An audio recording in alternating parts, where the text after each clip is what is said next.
ಯುವಕ, ಆಹಾ, ಎಂಥ ಚಮತ್ಕಾರದ ಶಬ್ದವಿದು. ಮೈ ಬಗ್ಗಿದ ಮುದುಕನು ಕೂಡ ಒಮ್ಮೆ ನೆಟ್ಟಗೆ ಶಠದ ನಿಲ್ಲುವಂತೆ ಮಾಡುವ ಶಬ್ದವಿದು. ಜಗತ್ತು ಪೂಜಿಸುವುದು ಶಕ್ತಿಯನ್ನು, ದುರ್ಬಲತೆಯನ್ನಲ್ಲ ಎಂಬುದನ್ನು ಯುವಕರು ಸರಿಯಾಗಿ ತಿಳಿದಿರಬೇಕು. ಕ್ರಿಕೆಟ್ ಮೈದಾನದಲ್ಲಿ ದಾಂಡಿಗ 4 ಸಿಕ್ಸರ್ ಬಾರಿಸಿದರೆ ಸಹಸ್ರಾರು ಯುವಕರು ಚಪ್ಪಾಳೆ ತಟ್ಟಿ ಹುಚ್ಚೆದ್ದು ಕುಣಿದು ಅವನನ್ನು ಹೆಗಲ ಮೇಲೆ ಕೂರಿಸಿಕೊಂಡು ರಥೋತ್ಸವ ಮಾಡುವುದಿಲ್ಲವೇ? ಅದು ಅವನ ಶಕ್ತಿ, ಸಾಮರ್ಥ್ಯ, ದಕ್ಷತೆಗಳಿಗೆ ಸಲ್ಲಿಸಿದ ಗೌರವವಲ್ಲವೇ? ಶಕ್ತಿಯನ್ನು ಎಲ್ಲರೂ ಭಕ್ತಿ ಗೌರವಗಳಿಂದ ನೋಡುತ್ತಾರೆ. ಶಕ್ತನಾದರೆ ನೆಂಟರಲ್ಲ ಹಿತರು, ಅಶಕ್ತನಾದರೆ ಆಪ್ತಜನರೇ ವೈರಿಗಳು ಎಂದು ಪುರಂದರದಾಸರು ಹೇಳಿದ ಮಾತು ಎಷ್ಟು ಸತ್ಯ.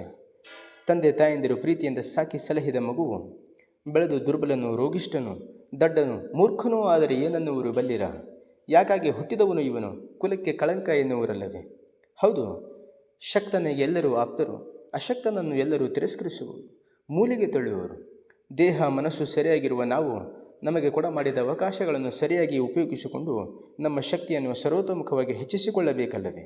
ದೈಹಿಕ, ಮಾನಸಿಕ, ಬೌದ್ಧಿಕ, ನೈತಿಕ ಬಲಗಳ ಜೊತೆಗೆ ನಾವು ಆತ್ಮಶಕ್ತಿಯನ್ನು ಬೆಳೆಸಿಕೊಳ್ಳಬೇಕು. ಶಕ್ತಿಯೇ ಜೀವನ, ದುರ್ಬಲತೆಯೇ ಮರಣ. ಇದೊಂದು ದೊಡ್ಡ ಸತ್ಯ. ಶಕ್ತಿ ಸೌಭಾಗ್ಯ, ಚಿರಜೀವನದ ಒಳಗುಟ್ಟು, ದುರ್ಬಲತೆ ಚಿಂತೆ ದುಃಖಗಳ ಮೂಲ ಎಂದು ಸ್ವಾಮಿ ವಿವೇಕಾನಂದರು ಬಲಿಷ್ಠರಾಗಿ ಕಬ್ಬಿಣದ ಮಾಂಸಖಂಡಗಳು, ಉಕ್ಕಿನ ನರಮಂಡಲ, ವಿದ್ಯುತ್ತಿನ ಇಚ್ಛಾಶಕ್ತಿಯ ಬಲ ಇವುಗಳನ್ನು ಬೆಳೆಸಿಕೊಂಡು ನಿಮ್ಮ ಕಾಲಗಳ ಮೇಲೆ ನೀವು ನಿಲ್ಲಿ ಎಂದು ತಿರುಗಿ ಸಾರಿದರು.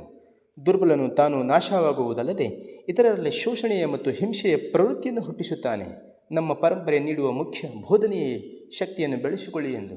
ನಿರ್ವೀರ್ಯನಾಗಬೇಡ, ದುರ್ಬಲನಾಗಬೇಡ ಎಂದು ಶ್ರೀಕೃಷ್ಣ ಅರ್ಜುನನಿಗೆ ಬೋಧಿಸಿದ. ದೇವತೆಗಳು ದುರ್ಬಲರನ್ನು ನಾಶ ಮಾಡುತ್ತಾರೆ, ಬಲಿಷ್ಠರನ್ನಲ್ಲ ಎಂಬ ಅರ್ಥಪೂರ್ಣ ಯುಕ್ತಿ ಇದೆ.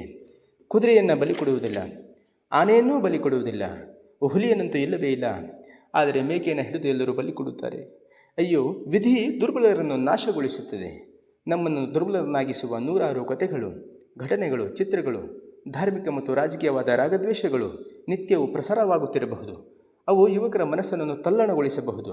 ಆದರೆ ಬದುಕು ಎಷ್ಟೇ ನಿರಾಶಾದಾಯಕವಾದರೂ ಅದನ್ನು ದಾಟಿ ಮೇಲೇರಲು ಬೇಕಾದ ಶಕ್ತಿ ನಮ್ಮಲ್ಲೇ ಇದೆ, ನಮ್ಮ ಸಮೀಪದಲ್ಲೇ ಇದೆ, ನಮ್ಮ ಅಂತರ್ಯದ ಆಳದಲ್ಲೇ ಇದೆ.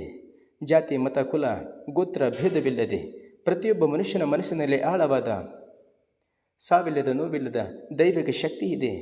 ಮನೋವಿಜ್ಞಾನಿ ಇಂದು ಈ ಮಾತನ್ನು ಹೇಳುವ ಸ್ಥಿತಿಯಲ್ಲಿದ್ದಾನೆ. ಒಟ್ಟಿನಲ್ಲಿ ನಮಗೆ ಬೇಕಾದ ಮಾರ್ಗದರ್ಶನ, ಶಕ್ತಿ, ಸಹಾಯ, ಸ್ಫೂರ್ತಿ, ಶಾಂತಿ ಇವೇ ಮೊದಲಾದ ಬದುಕನ್ನು ಬೆಳಗಿಸುವ ಅಂಶಗಳು ನಮ್ಮಲ್ಲಿವೆ. ಇಂತಹ ಅಪಾರ ಶಕ್ತಿಯನ್ನು ಒಳಗಡೆ ಇರಿಸಿಕೊಂಡು ಗುಲಾಮರಂತೆ ವರ್ತಿಸಲು ಕಾರಣವೇನು? ಒಂದು ಅಜ್ಞಾನ, ಇನ್ನೊಂದು ಬಾಲ್ಯದಲ್ಲಿ ಬೆಳೆಸಿಕೊಂಡು ಬಂದ ನಿಷೇಧಾತ್ಮಕ ಭಾವನೆ. ಪ್ರತಿಯೊಂದು ನಿಷೇಧಾತ್ಮಕ ಭಾವನೆ ಅಥವಾ ಯೋಚನೆ ಒಳಗಿನ ಆ ಅಪಾರವಾದ ಶಕ್ತಿಯನ್ನು ಪರಿಮಿತಗೊಳಿಸಿ ನಮ್ಮನ್ನು ದುರ್ಬಲರನ್ನಾಗಿ ಮಾಡುತ್ತದೆ. ಪ್ರತಿಯೊಂದು ಆತ್ಮವಿಶ್ವಾಸದ ಮತ್ತು ರಚನಾತ್ಮಕ ಯೋಚನೆಯು ನಮ್ಮ ಬುದ್ಧಿಯ ಅಭಿವೃದ್ಧಿಗೆ ನೆರವಾಗುತ್ತದೆ. ಈ ವಿವೇಕವಾಣಿಯನ್ನು ಮತ್ತೆ ಮತ್ತೆ ಮನನ ಮಾಡಿ. ನಿಮ್ಮ ಭವಿಷ್ಯವನ್ನು ನಿರ್ಮಿಸಿಕೊಳ್ಳುವರು ನೀವೇ ಎಂಬುದನ್ನು ಮರೆಯಬೇಡಿ. ಎಲ್ಲ ಹೊಣೆಯನ್ನು ಹೊರಲು ಸಿದ್ಧರಾಗಿ ಮಿಂಚಿ ಹೋದ ಕಾರ್ಯವನ್ನು ಕುರಿತು ಚಿಂತಿಸುತ್ತಾ ವ್ಯರ್ಥ ಕಾಲ ಹಡಬೇಡ.